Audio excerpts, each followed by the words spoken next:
आइए जाने पंचमुखी हनुमान की कहानी। रावण का भाई अहिरावण, जो एक शक्तिशाली तांत्रिक था, श्री राम और लक्ष्मण को चुपचाप उठाकर पाताल लोक ले गया।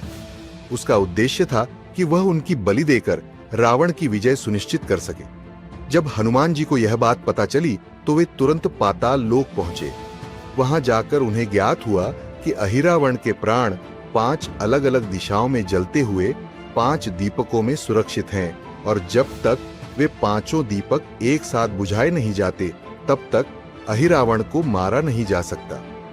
तब हनुमान जी ने अपना दिव्य पंचमुखी रूप धारण किया, जिसमें उन्होंने हनुमान, नरसिंह, गरुड़, वराह और हयग्रीव के 5 मुखों का रूप लिया।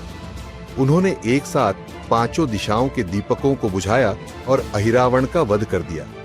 इसके बाद उन्होंने श्री राम और लक्ष्मण को सुरक्षित पाताल लोक से बाहर निकाला।